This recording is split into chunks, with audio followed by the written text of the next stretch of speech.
Assalamualaikum warahmatullahi wabarakatuh. Ini adalah video ketiga untuk mata kuliah Manajemen Risiko Keamanan Informasi. Pada video ini kita akan membahas lebih lanjut mengenai NIST 830, di mana kali ini kita akan melihat langsung file dokumen yang sudah disediakan oleh NIST.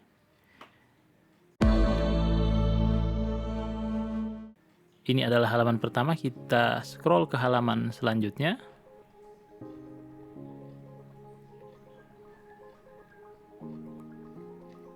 Ke bawah. Lagi. Mana dia? Jadi ini daftar isinya. Di daftar isi ini kita bisa melihat ada 3 bab ya. Yang pertama adalah introduction.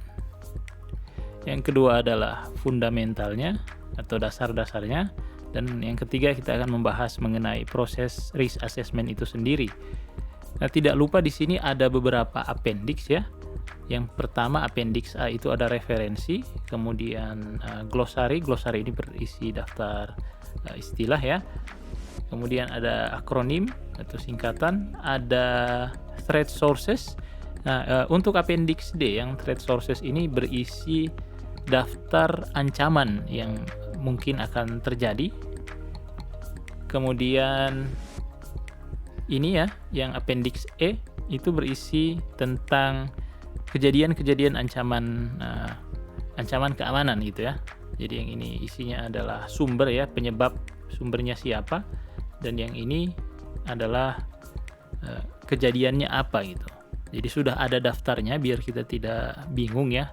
Jadi semua daftar yang mungkin terjadi itu ada di sini. Kemudian ada appendix F mengenai vulnerabilities and predisposing conditions. Ini nanti akan kita bahas di dalam materinya itu sendiri, dan termasuk juga yang appendix G dan H ya. Oke. Oh ya, sebelum itu ya kita lanjut saja ya. Kita ke chapter 1. Iya. Mungkin catatan yang ini perlu kita garis bawahi sebentar ya, kita bahas sedikit ya. Ini mengenai scope, ruang lingkup, dan aplikasi dari risk assessment. Nah, katanya di sini bahwa risk assessment adalah bagian kunci. Dia adalah salah satu bagian yang penting dari manajemen risiko yang efektif. Dan dia risk assessment itu akan memfasilitasi pengambilan keputusan pada 3 tiers. Apa itu maksudnya tiers? Nanti saja kita jelaskan, tapi untuk sekarang itu ada tiers, itu adalah lapisan ya artinya ya. Jadi dalam sebuah organisasi ada beberapa lapisan, itu maksudnya. Jadi lapisannya apa saja? Ada lapisan organisasi, itu yang paling atas ya. Diikuti dengan lapisan misi atau bisnis proses ya. Itu lapisan kedua, dan yang terakhir adalah lapisan sistem informasi. Nah, itu yang harap diingat ya. Jadi ada lapisan itu ada 3, ada organisasi yang paling atas. Setelah organisasi ada bisnis proses, saya singkat saja BP ya. Dan yang terakhir ada information system atau sistem informasi, saya singkat sebagai SI.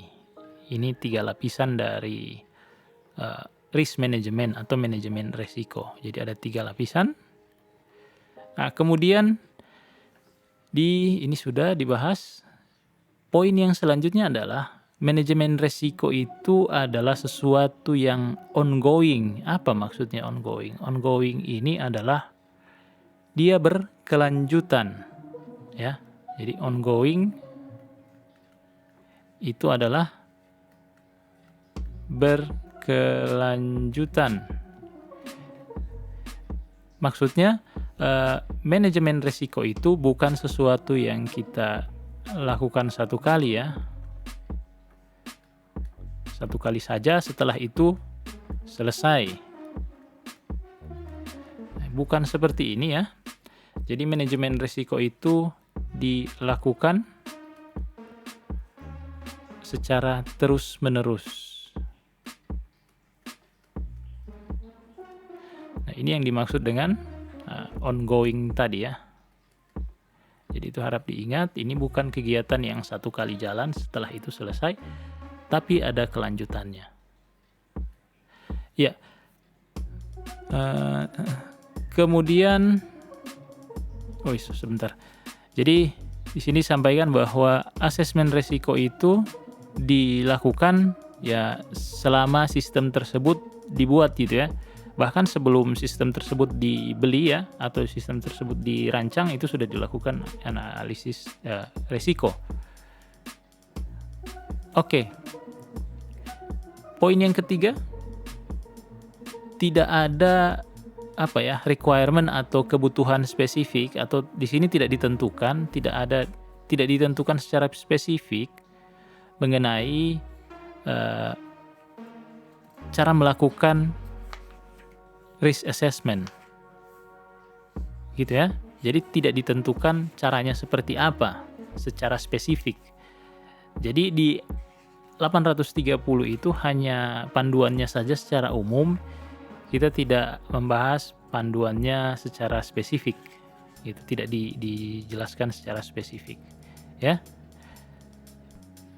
Makanya di sini disampaikan bahwa metodologi, tools atau alat-alat dan teknik itu tidak, ya dia fleksibel ya, tidak terlalu Jadi organisasi itu punya fleksibilitas ya dalam menentukan bagaimana risk assessment dilakukan. Seperti itu. Kemudian poin keempat adalah organisasi itu kita harus mengingat bahwa risk assessment itu sifatnya tidak presisi ya, dalam artian ini diandaikan bahwa risk assessment itu bukanlah sebuah instrumen atau alat pengukuran yang presisi gitu, itu maksudnya. Dan sehingga ada ketidakakuratan dalam risk assessment itu sendiri. Jadi maksudnya adalah ketika kita melakukan assessment risiko, kita kan akan mendapatkan sebuah nilai. Oh, ini resiko sistem kita dihack misalnya dalam rentang waktu dalam rentang nilai 70-80% gitu kemungkinannya. Nah, ini bisa jadi ada ketidakakuratan ya. Kenapa? Karena untuk mengukur risk assessment risiko tadi, kita itu menggunakan metodologi atau peralatan itu ya, atau teknik. Nah, teknik tadi atau peralatan tadi itu bisa jadi memiliki kekurangan. Nah, sehingga hasilnya juga tidak akan akurat 100%. Nah, selain itu, selain dari masalah metode dan alat tadi, ada juga masalah data ya. Seandainya kita sudah berusaha semaksimal mungkin menggunakan metodologi yang bagus gitu ya, tetapi data yang diterima tidak baik, maka itu akan menyebabkan hasil asesmen risikonya kurang akurat. Dan poin ketiga, interpretasi dari hasil asesmen itu sendiri bisa jadi berbeda-beda dari setiap orang gitu ya, dalam menginterpretasikan hasilnya. Dan yang terakhir adalah keahlian atau pengetahuan dari orang-orang atau kelompok yang melakukan asesmen itu sendiri gitu. Jadi ini sudah. Poin terakhir adalah karena masalah biaya, ketepatan waktu, dan kemudahan penggunaan adalah beberapa faktor yang penting ya dalam melakukan risk assessment. Maka organisasi harus berusaha untuk mengurangi tingkat kesulitan dari risk assessment dengan cara membagi informasi mengenai hal-hal yang terkait dengan risiko sistem informasi gitu. Maksudnya bagaimana? Maksudnya adalah ketika ada orang yang ingin melakukan asesmen risiko, misalnya itu pihak A ya, ada orang yang ingin melakukan asesmen risiko, ini adalah ahlinya ya, dan ini adalah sebuah organisasi gitu ya.